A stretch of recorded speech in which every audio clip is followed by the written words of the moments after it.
The day my brother Marcus discovered his best friend destroyed his future, I watched him become someone I didn't recognize. But the transformation didn't happen overnight. It was gradual, methodical, and absolutely terrifying to witness. Let me take you back to the beginning, because you need to understand who Marcus was before everything changed. Marcus and Devon have been inseparable since 7th grade. I remember the exact day they met. Marcus was 13, small for his age, wearing the same 3 shirts in rotation because that's all we could afford. He just transferred to Lincoln Middle School after our family moved to the cheaper side of town following Dad's layoff. Mom had taken a second job at the grocery store, working nights, and the exhaustion was written across her face in permanent lines. That first day, Marcus sat alone at lunch, methodically working through algebra problems while eating the peanut butter sandwich he'd made himself that morning. Devon slid into the seat across from him without invitation, all confidence and easy smiles. Expensive sneakers kicked up on the bench. "You're the new kid, right, Marcus?" Devon extended his hand like they were businessmen closing a deal. "I'm Devon. You're in my English class. Mrs. Patterson's 3rd period." Marcus looked up, suspicious of the attention, but shook Devon's hand. "Yeah, that's me." "Cool. So listen, you're good at math, right? I saw you finish that quiz in like 10 minutes while I was still on problem 3. Think you could help me out sometime? I'm completely lost." That's how it started. Devon needed help. Marcus, who'd never had a real friend, who'd spent elementary school as the quiet kid nobody noticed, suddenly had someone seeking him out. "Can't. AP exam next week. Stanford won't accept anything less than 5s. He rubbed his eyes and reached for his energy drink, the cheap kind that tasted like battery acid. Devon was the effortless charmer who borrowed Marcus's homework and made everyone laugh. He'd stroll into class 5 minutes late with a story about helping a teacher carry supplies or stopping to help a freshman find their locker. Teachers loved him. He'd get extensions on papers by talking about family obligations or volunteer work. He joined every club that looked good on applications but rarely attended meetings, always having a plausible excuse. How does he do it? I asked Marcus once, watching Devon work the room at a school event, making everyone feel like his best friend. Marcus smiled, proud. "You just got that thing, you know? Natural charisma. I wish I had even half of it, but you work 10 times harder than he does." Different strengths, Marcus said simply. Devon's people smart. I'm book smart. That's why we work. Until Stanford. Marcus had spent 4 years meticulously building the perfect application for their state's exclusive scholarship program, the Governor's Excellence Scholarship. Only 5 students in the entire state would receive it. Full tuition, room and board, living expenses, even a stipend for books and supplies. Everything, for someone like Marcus, wasn't just a scholarship. It was the difference between Stanford and nowhere, between escaping and being trapped. Our parents had sat him down junior year, faces heavy with guilt. "Marcus," Dad had started, unable to meet his eyes. "We need to talk about college." "I know," Marcus said quickly. "Stanford's expensive, but I'm applying for scholarships, and financial aid will cover." "We can't co-sign loans," Mom interrupted, her voice breaking. "Our credit is too damaged, and we have nothing saved. After the medical bills from your grandmother, the car repairs, everything." She couldn't finish. The silence that followed was suffocating. "So I need a full ride," Marcus said finally, "or I don't go." Dad nodded, looking older than I'd ever seen him. "I'm sorry, son. We failed you." "No." Marcus's voice was firm. "You didn't fail me. The system failed us. But I'll figure it out. The Governor's Scholarship, that's my ticket." From that moment, everything Marcus did was calculated to win that scholarship. He started a tutoring program for underprivileged students. He took on leadership roles in academic clubs. He volunteered at the community center every Sunday. He maintained a perfect 4.0 while taking the maximum AP course load. He studied for the SAT like it was a life or death exam, because for him it was. Devon applied too, casually, like it was just another box to check. "Might as well try, right? We'll be cool if we both got it." Imagine us at Stanford together, bro, epic. Marcus lit up at the thought. That would be incredible. We could room together, keep each other on track. I saw Devon's expression when Marcus turned away. It wasn't excitement. It was calculation. The applications were due February 1st. Marcus submitted his in early January, checking and rechecking every detail obsessively. His personal essay had gone through 23 drafts. His activity list was perfectly formatted. His recommendations were from teachers who genuinely admired him. He'd even gotten a supplementary letter from the community center director detailing the the impact of his tutoring program. "It's done," he said the night he submitted, exhaling for what seemed like the first time in months. "It's actually done. How do you feel?" I asked. He was quiet for a long moment. "Terrified. Everything depends on this. If I don't get it." He didn't finish. He didn't have to. Devon submitted his application on deadline day, January 31st, laughing about how he'd almost forgot. Procrastination for the win, he joked, hitting submit with a flourish. There, done. Now we wait. They waited together. 6 weeks of uncertainty. Marcus couldn't stop checking his email, even though he knew the notifications wouldn't come until March. Devon seemed unconcerned, confident in that way that came from always having a safety net. Then on February 14th, everything shattered. I'll never forget that morning. I was making breakfast, burning toast as usual, when Marcus stumbled into our cramped kitchen. His face was drained of all color, hands trembling violently around his phone. He looked like he'd seen something that fundamentally broke his understanding of reality. "Someone withdrew my Stanford application," he whispered, voice completely hollow, "from my school email account. The deadline passed yesterday. There's nothing they can do." The words didn't make sense at first. "What do you mean withdrew?" "Someone logged into my school email, sent a formal withdrawal to Stanford admissions, told them I was no longer interested in attending." His hand was shaking so badly he nearly dropped the phone. I called them. They said they received it 3 days ago. They've already given my spot in the applicant pool to someone else. The deadline to reapply passed yesterday. 4 years of sacrifice, countless sleepless nights, perfect grades maintained while working weekends, while tutoring other students, while volunteering every spare moment. A childhood spent studying instead of playing. Friendships sacrificed, sleep sacrificed, everything sacrificed, gone in a single deliberate click. How is that possible? Who would? I don't know. But something in his voice suggested he was starting to suspect. Mom came in then, still in her grocery store uniform from the night shift. "Marcus? What's wrong?" He couldn't even explain. I had to tell her, watching her face crumple as she understood what this meant. The dream she'd worked double shifts to support. The future she'd believed in. Stolen. Devon walked through our door 30 seconds later, using the key Marcus had given him years ago, the one that said, "Your family." "Bro, what happened? You look terrible." "I was texting you." As Marcus explained, his voice mechanical and distant, I watched Devon's face. Really watched it. And I saw something Marcus missed in his devastation. The briefest flash across Devon's features. Not shock, not confusion, not the horror of a friend witnessing tragedy. Satisfaction. A tiny, quickly suppressed smile. Relief. Then perfectly performed concern sliding smoothly into place like a mask he'd practiced in a mirror. "Oh my God, Marcus, that's insane. Who would do that? Do you think it was a hack? Or maybe someone at school? I don't know." Marcus's voice was dead. They knew my security questions, my mother's maiden name, my first pet's name. They answered everything correctly. That's so messed up. Devon put his hand on Marcus's shoulder, the gesture looking genuine to anyone who hadn't seen that flash of satisfaction. "We'll figure this out. We'll find who did this." But I knew, in that moment, watching Devon's performance, I knew with absolute certainty. And I could see, in a way Marcus's eyes slowly focused on Devon's face, that he was beginning to know too. That night, Marcus sat motionless at his computer for 6 hours straight. He didn't eat the dinner Mom made. Didn't respond when I asked if he was okay. Just stared at the screen, fingers occasionally moving across the keyboard, eyes reflecting the cold glow. When he finally spoke, his voice was eerily calm, stripped of all emotion. The Marcus I knew, the one who felt everything deeply, was gone. In his place was someone colder, someone calculating. It was Devon. Marcus. He's the only person who knew my security questions, my mother's maiden name, my first pet. We did those stupid security question games freshman year, remember? Telling each other everything. And he's been using my laptop all semester for his own applications because it was acting weird. He had access to my password manager, to everything. I wanted to argue, to say it was impossible, but I couldn't because I'd seen his face. "What are you going to do?" Marcus didn't answer immediately. His fingers moved steadily across the keyboard, eyes scanning lines of code I didn't understand. "Devon forgot something important," he said quietly. "I've been coding since I was 12. That summer I took that free programming course at the library, remember? While he was at camp, I've been building programs, learning systems, understanding how everything connects. And Devon never, ever changes his passwords. He told me once that he uses the same 3 passwords for everything because it's easier to remember. Marcus, what are you planning? He looked at me then, and his eyes were empty in a way that frightened me. Justice. Real justice. Because the system won't give it to me. I called Stanford. I called the scholarship committee. I explained everything. They said without proof of who did it, without a police investigation, there's nothing they can do. The deadline is absolute. And even if I could prove it was Devon, they said it wouldn't change the deadline. I'd have have to reapply next year. So you'll take a gap year and lose the governor's scholarship eligibility. It's only for graduating seniors. One shot. That's all you get. His voice was bitter. Devon knew exactly what he was doing. He knew this would destroy everything, and he did it anyway. For 3 weeks, Marcus worked late into every night while maintaining his usual routine. He went to school. He smiled at teachers. He sat with Devon at lunch, laughing at his jokes, discussing college plans. He came home and worked his shift at the grocery store. And then, after everyone was asleep, he sat at his computer and worked. I'd wake up at 2, 3 in the morning, and his desk lamp would be on, his fingers flying across the keyboard, multiple windows open on his screen. Code, emails, social media accounts, spreadsheets filled with data I couldn't decipher. You need to sleep, I told him one night. I'll sleep when it's done. When what's done? He smiled, and it didn't reach his eyes. Justice. Devon kept visiting during those 3 weeks, bringing snacks, suggesting backup schools, playing the devoted friend, helping his brother through tragedy. The performance was absolutely flawless. He brought Marcus's favorite chips. He researched other scholarships, printing out applications. He talked about how they'd still end up at the same place eventually, how this was just a detour. Maybe this is a blessing in disguise, Devon said one afternoon, sprawled on our couch like he owned it. Stanford's so competitive, so much pressure. Maybe a state school would be better for you, less stressful. And hey, you could save money living at home, right? Marcus nodded thoughtfully. Maybe you're right. I've been thinking about state. They have a decent program. I wanted to scream at him, to ask how he could sit there and act normal with the person who destroyed his future. But Marcus's expression warned me to stay silent. After Devon left, Marcus returned to his computer without a word. How can you stand being around him? I finally asked. Because he needs to think everything is fine. He needs to think he got away with it. That I'm too devastated to figure it out. Too trusting to suspect him. Marcus's fingers never stopped moving. He's always underestimated me. Thought I was just a smart friend who'd help him get ahead. He never realized I was paying attention, learning, watching. Then, 3 weeks after Marcus's world imploded, everything detonated. Devon appeared at our door one evening in early March. And this time, there was no mask. Tears were streaming down his face, his carefully styled hair disheveled, his expensive jacket hanging off one shoulder. He was barely coherent through panicked sobs. Marcus, I don't know what to do. I don't know who to tell. Everything's gone. Everything. Marcus opened the door wider, expression perfectly concerned. Devon, what happened? Come in, sit down. Devon collapsed onto our couch, hyperventilated. Someone destroyed me. Someone hacked everything. My college applications, my email, the school system, everything. Slow down. What do you mean? Stanford, they sent me an email. They're rescinding their acceptance. They said I falsified my application, that they received evidence I lied about everything. Devon's voice broke, but I didn't.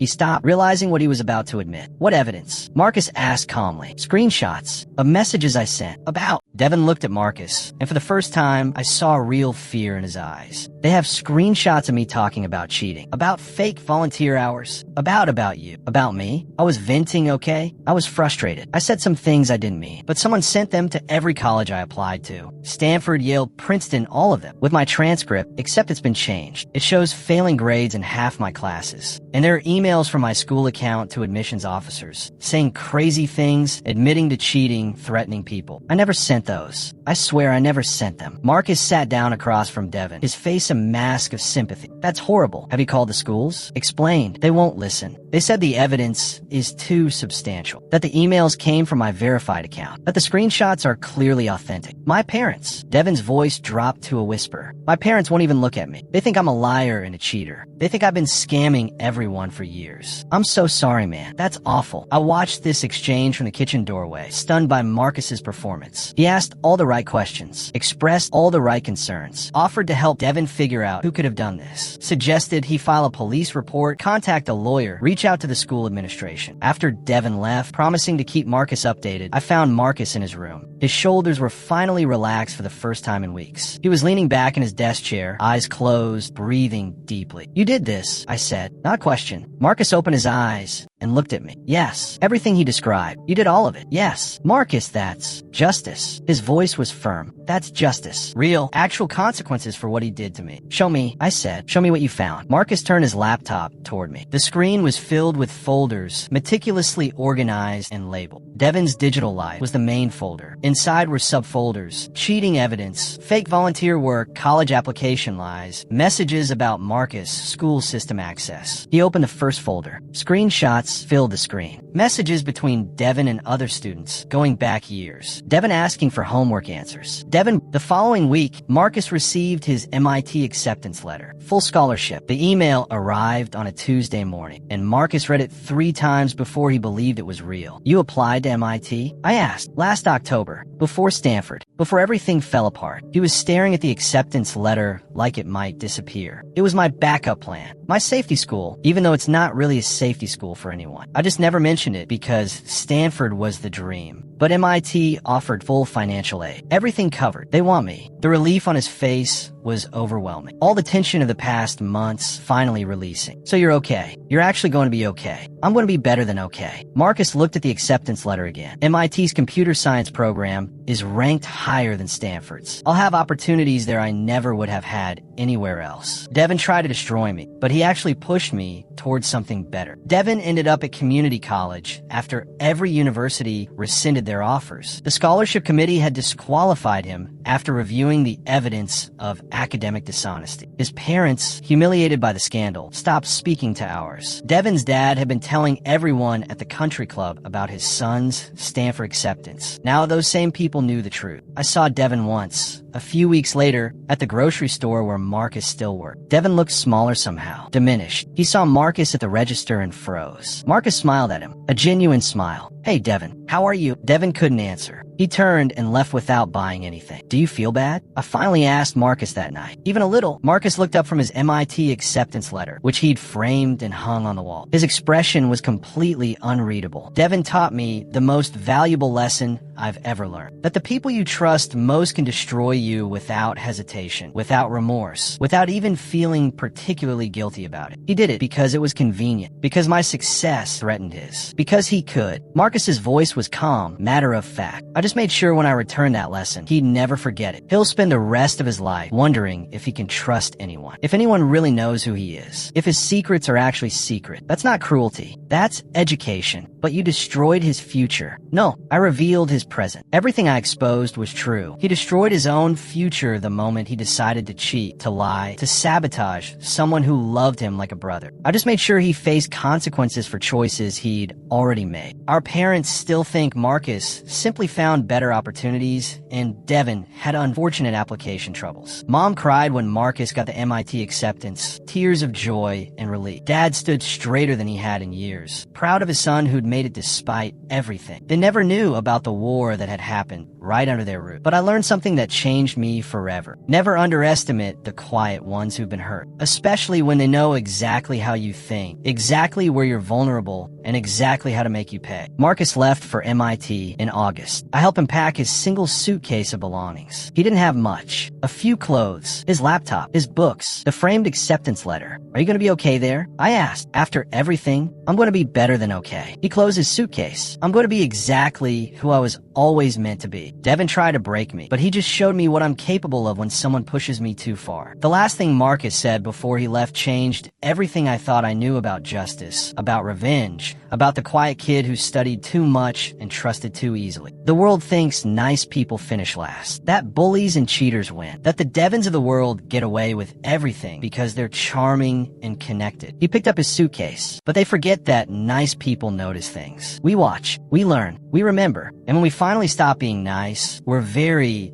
good at not being nice. Marcus graduated from MIT with honors. He works for a major tech company now, making more money than our parents could have imagined. He's successful. He's happy. He's exactly where he always dreamed of being. Devon finished community college and works at his father's company, a job he got through connections, not merit. I heard he's doing fine. Not great, just fine, which, for someone who expected greatness handed to him, might be the worst punishment of all. And me? I learned to watch people more carefully, to notice the small moments when masks slip, to understand that the people who seem the most trustworthy might be the ones you should trust least. But mostly, I learned that my brother Marcus, the quiet kid who studied until midnight every night, who survived on determination and instant ramen, who everyone underestimated, was the most dangerous person I've ever known. Not because he was violent or cruel, but because he understood something most people don't. Revenge isn't about anger. It's about patience. It's about knowing your enemy better than they know themselves. It's about waiting for the perfect moment plan and then executing with surgical precision. Devon destroyed Marcus's dream in a single click, thinking he'd gotten away with it. Marcus destroyed Devon's entire future over 3 weeks, making sure everyone knew exactly who Devon really was. Who do you think really won? If you enjoyed this story,